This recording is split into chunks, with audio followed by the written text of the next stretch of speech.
Hi, Allyson. Thanks for joining me. I'm excited to talk about the Enlightened Empath with you today.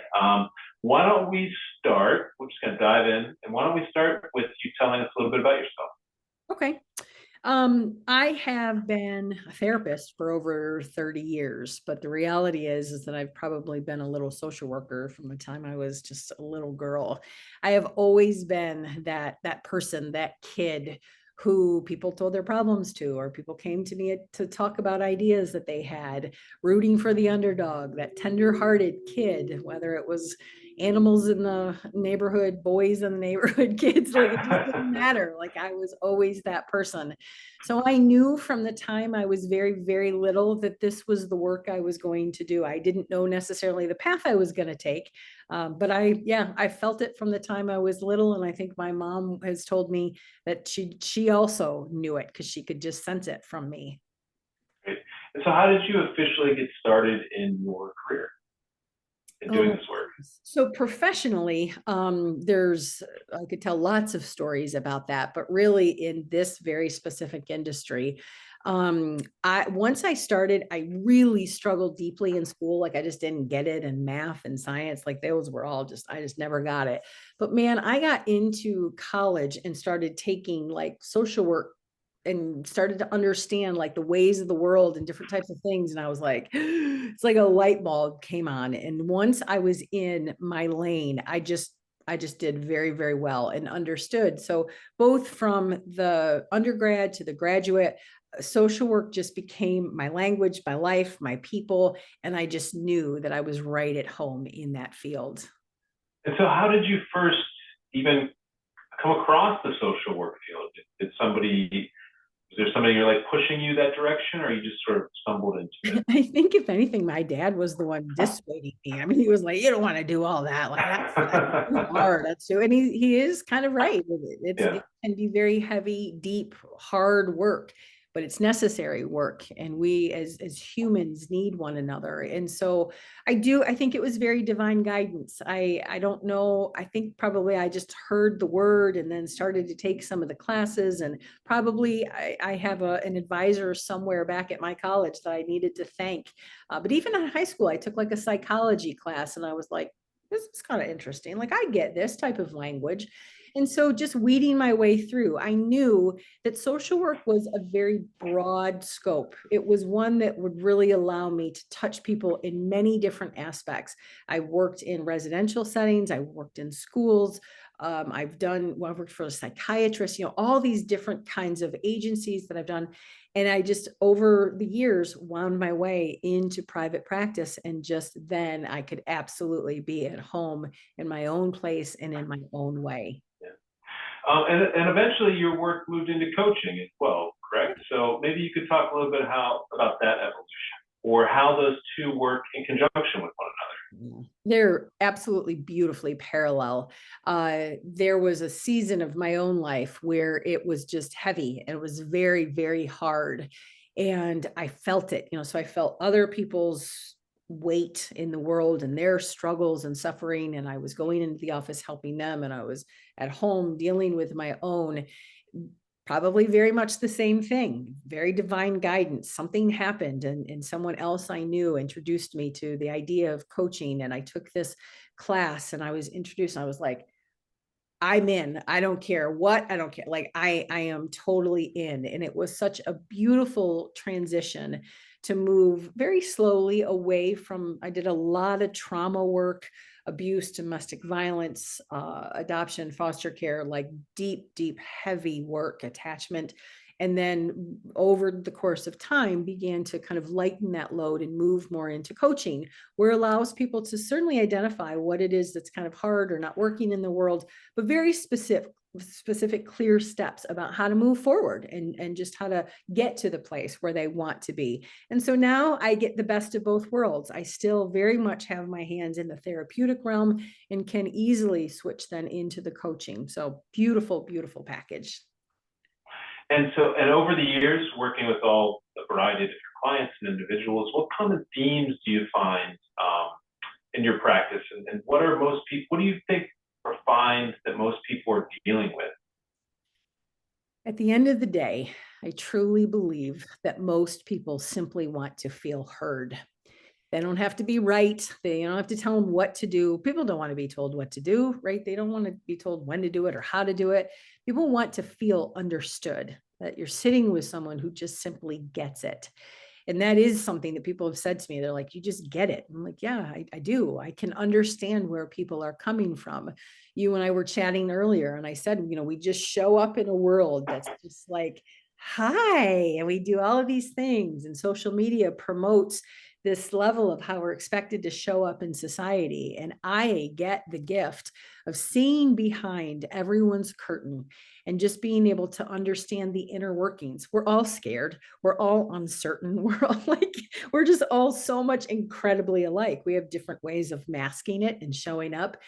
And so what I find is that most people just simply want to be able to drop that curtain every once in a while and do that with a very safe person. And that's where I come in. I also believe that most people, and I was definitely one of these same people, we don't have a concept about boundaries. We know the word, but most people don't know how to set them. We don't know what they look like, how to reinforce them. And people are very, very backwards. So I would say feeling heard, seen, and understood is one thread. And then just this sense of boundaries and communication and assertion would be some main themes that show up in my office. So we're going to talk about the new book, but I want to start by going a few years back. Back in 2020, you published your first book called Misunderstood. Can you tell us a little bit about the focus of that book, how it came about, and just anything else you think we should know about it? Sure. Misunderstood is my baby. It actually came from just such a crisis point in my own life. Like the opening line is, I lost my you know what over a banana because I just was so tangled in what I thought was kindness.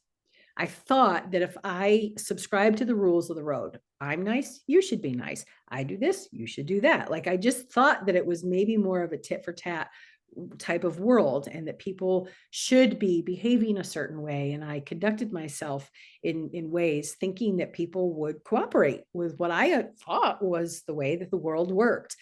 And it wasn't happening like that. And so I reached a point in my own life, even being a coach and a therapist, I reached my own pivotal point. I was angry. I was depleted. I was resentful. I was reactive. I was a lot of things. I'm not necessarily proud of that, but it was a result of overextending with people, places, and things and not really understanding what I was doing. And so, Misunderstood, it teaches about all of that. It teaches about how to use commodities, time, energy, and effort. I was all of those symptoms because I was overspending my time, energy, and effort. Boundaries. What the heck are boundaries? And I talk about different categories to help you understand time boundaries, sexual boundaries, physical space, all different kinds of stuff to help you really get a sense when you're starting to become wobbly. You don't really know how to assert yourself and be very clear with other people. And then I talk about decision makings, how to buy time, how to say no.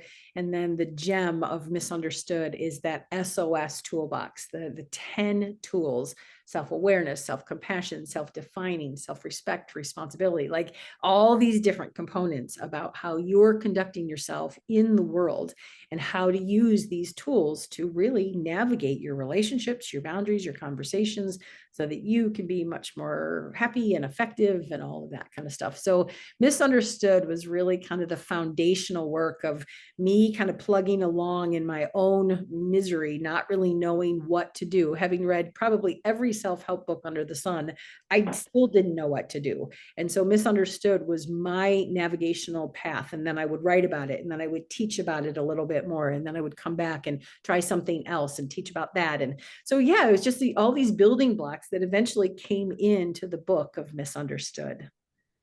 Perfect. And so, in your newest book, The Enlightened Empath, which is going to be out March 3rd, 2023, why don't we start by talking a little bit about what is an empath? Yeah.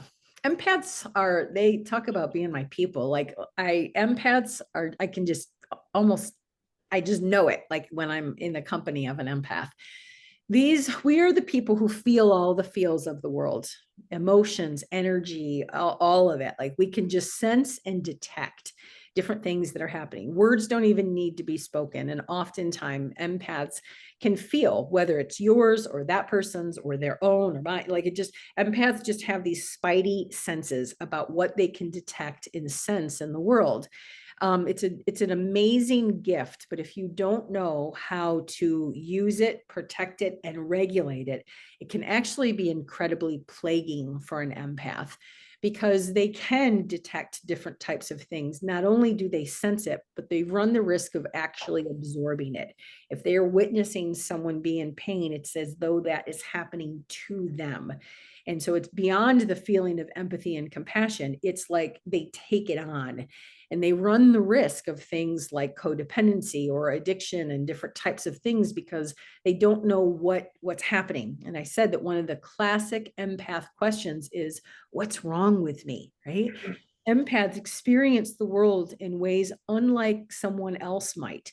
And they can watch something on the news and they're feeling it as though it's happening. They don't know these people halfway across the world, but they can over relate sometimes to it and take it on as though it's their own.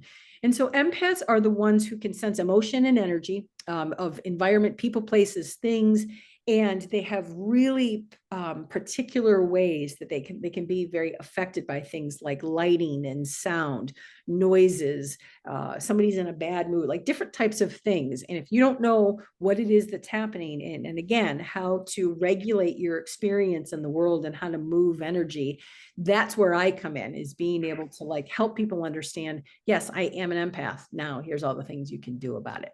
Yeah. And so when and how did you recognize or discover that you were an empath? Well, I was the person growing up with what is wrong with me.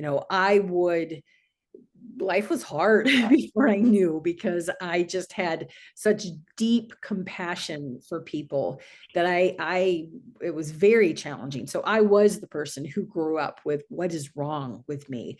Even music can be so permeating to my spirit and my soul because I can just feel it. And so it was probably, when I heard the word, it was probably the introductory work of Judith Orloff. I do believe she is one of the crusading people to help empaths understand. But I believe when I started to get aligned with her work, starting to understand more about what it means to be an empath, it was very much like the social work industry and then the coaching industry. It was like someone just turned a light on and I was like, this is it. I get it now. I understand who I am and what it is that's going on inside of me. And what kind of, are there things others can do to discover or know whether they too are an empath? Are there specific things? Yeah, if you can relate to any of that, that you are someone who, like I give this example a lot, like you kind of walk into a place and there's nothing that's really happening, but like all of a sudden you're just like, oh, what?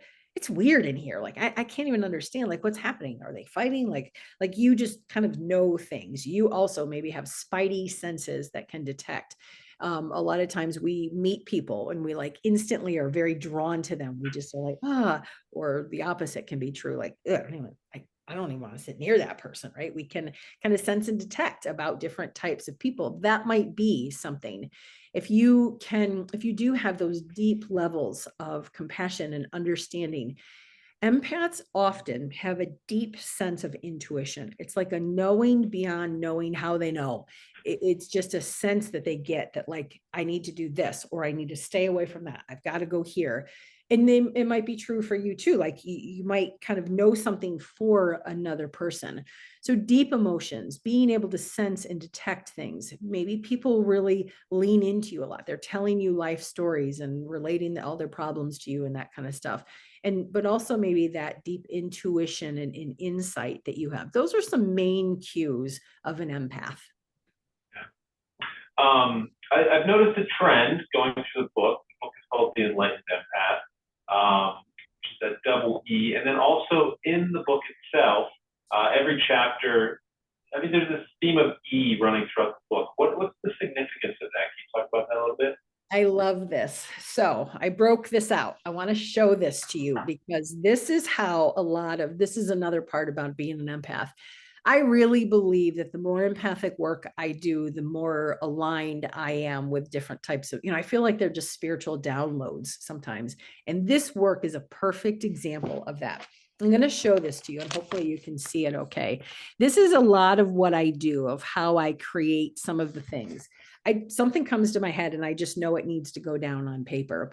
This is dated 9/14, September 14th, 2020, almost 3 years ago, where I started to play. I wrote the title at the top and I just started to explore different types of words. Eager, easygoing, energy, embark.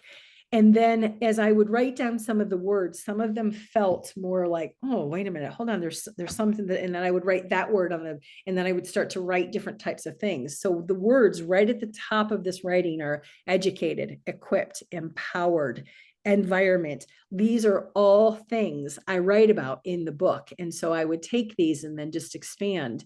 And I was teaching a life coaching course at the time called the the Empowered Empath. And I would take each of these subjects to them and we would learn about it and they would practice different types of things. And this is how the book was actually born, starting several years ago with just these brain dumps of E. But I just realized this a couple days ago. This was one of the really cool parts. So I started the E's keep coming. I keep adding to that list. I'm like, okay,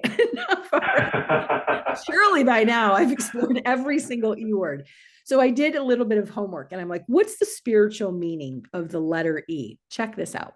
Energy and experience. So I was like, yeah, very much. And then the third one, and I was like, oh, the third spiritual meaning is enlightenment. I was like, oh, of course it is.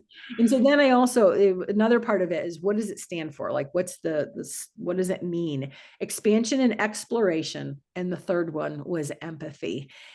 I was just like, okay. And that's what I mean is like, I just getting myself out of the way and being open and receptive to the information that's being downloaded. They are very much divine guidance. And so the idea that literally the letter E itself means enlightenment and empathy, right? Like, can't make this up. Yeah, perfect. So the book itself, what specifically do you think it has to offer those who recognize their own empathic nature? First and foremost, hope. Mm. If someone picks up 3 pages of this book and goes, yeah, I am one of those, and that's all they take from it, bingo, like good. That's absolutely fine with me. If we can end this plaguing question of what's wrong with me, then I feel like part of my mission is accomplished.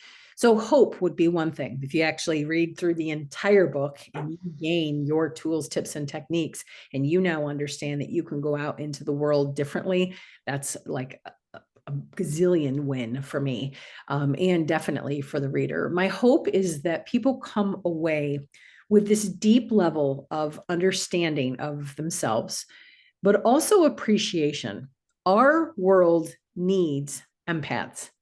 That there is a tenderness that we have to be able to have deep compassion and understanding for other people in the world, but we also need to do that from a very boundaried, safe, healthy way. We don't need any more plagued people in the world. And if empaths aren't doing their work, they can easily become codependent and plagued, saturated, depleted, the whole 9 yards.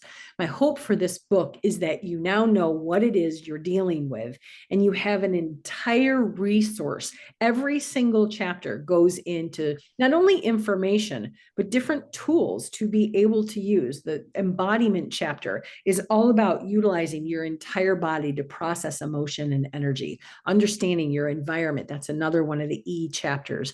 Knowing how to manage your environment differently so that you can be empowered by it, and little types of things that you can change. Emotion and energy, understanding like when you start to absorb certain things, how do you learn how to move energy and emotion outside your body in a very safe, productive way. So the whole book is not only just information. A lot of my stories, a lot of my client stories are in this book, but like an entire resource center for you to be able to be on your journey to enlightenment and just live in a much healthier, happy, capable world where we can build community. That is my goal. I want people to know that there's others like us and that we really collectively can absolutely make a difference of how the world is.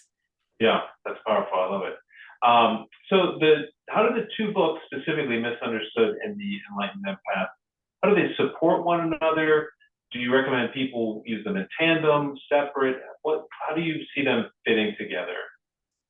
You know, life really does work in divine order. Had I not hit that crisis point, I probably never would have written Misunderstood. It was one of my deepest pain points that I had to dig my way out of. And in that came this book that I know has helped many people understand their sense of self in the world. I also probably couldn't have written The Enlightened Empath. It would have not been the healthiest version of that. So I see the two of them as building blocks. For me, if you are trying to build a foundation, you're trying to do work in the world, and you've got a foundation like this, you're going to be in some trouble.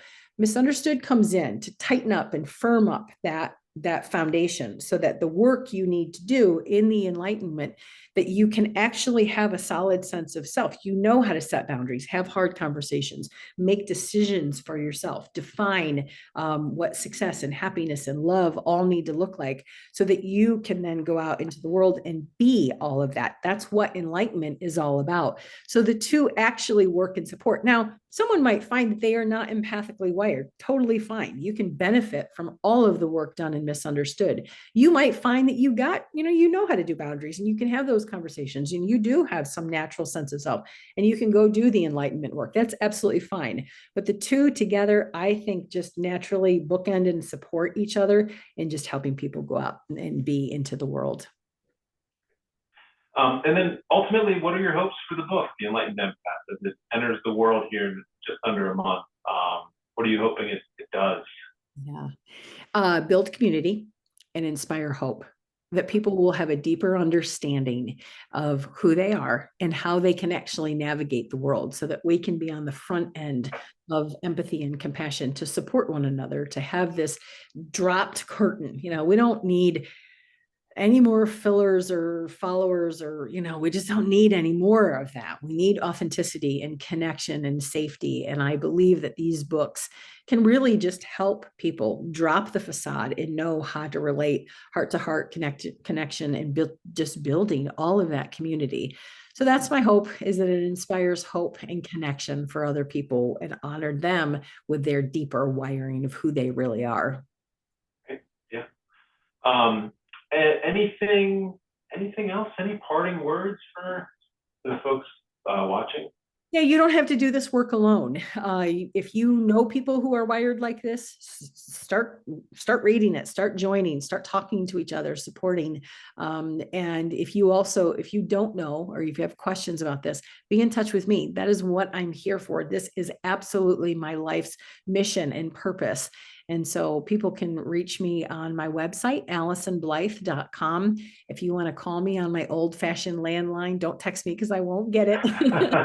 859-341-7773. You can check me out on any social media platform, Allyson Blythe, life coach, YouTube. I got tons of information for free all over YouTube. Please access that. The Ally Effect was one entire thing that I was doing while I was working on some of this work. And then what else? Email. You send me an email. I check it all the time. AllysonBlythe@live.com. Yep, all kinds of ways. You don't have to do this work alone. Just be in touch. Perfect. Well, thank you so much. Yeah, for anyone interested, the book again comes out March 3rd. Thanks, Allyson. Thank you, Stephen.